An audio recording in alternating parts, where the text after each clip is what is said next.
stay on once again. Now, Iran is also reportedly carrying out the execution of a man convicted of belonging to a banned opposition group and of alleged cooperation with Israel, according to the judiciary. Sultan Ali Shahzadi Fakr was hanged early this morning for membership in the terrorist group of the People's Mujahideen Organization and collaboration with the Israeli regime spy service.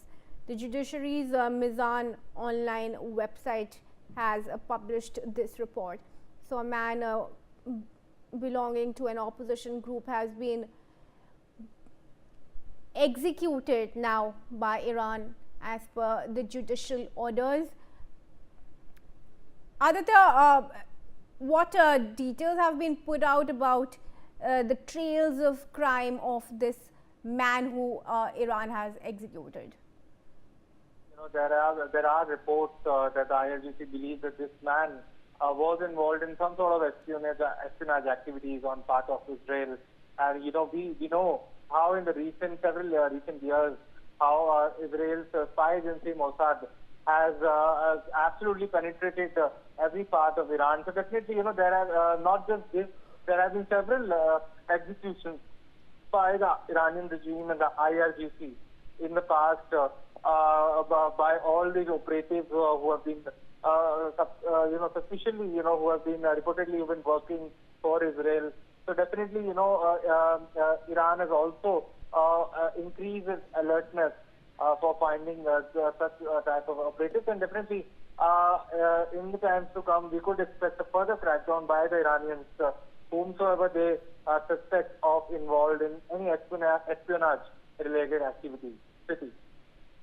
All right, Aditya, thanks for bringing us those updates. Stay on once again. Now, Israel and Lebanon are also set to hold another round of talks in Washington, D.C., with Beirut expected to seek a one-month extension of the current ceasefire, which is due to expire in the coming days. Discussions, of course, come amid indications that Hezbollah could be open to indirect negotiations mediated by the United States.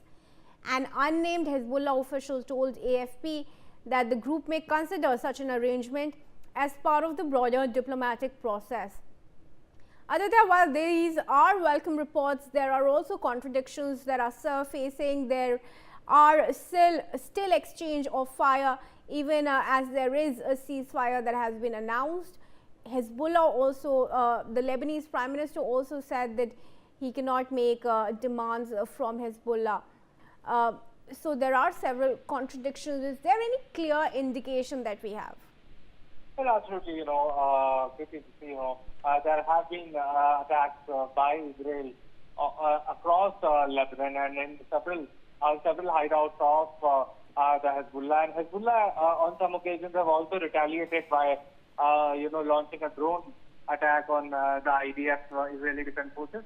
So definitely now, as per some social media reports, also reports that have been going viral on the social media, we have seen there have been the houses on the northern side, all the Lebanese citizens were forced to evacuate, were asked to get out of their houses and never return, and those houses were also, taken over by the IDF personnel. And definitely, at this juncture, Israel is now considering to expand its border with Lebanon, and definitely we could expect a prolonged conflict between Israel and Lebanon in the days to come.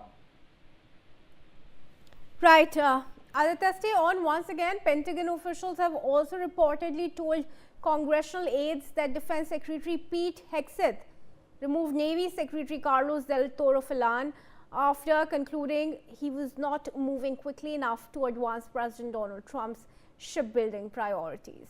The assessment was shared by two people familiar with the discussions. The move is also coming as Filan spent the day on Capitol Hill meeting lawmakers to discuss the Navy's budget request.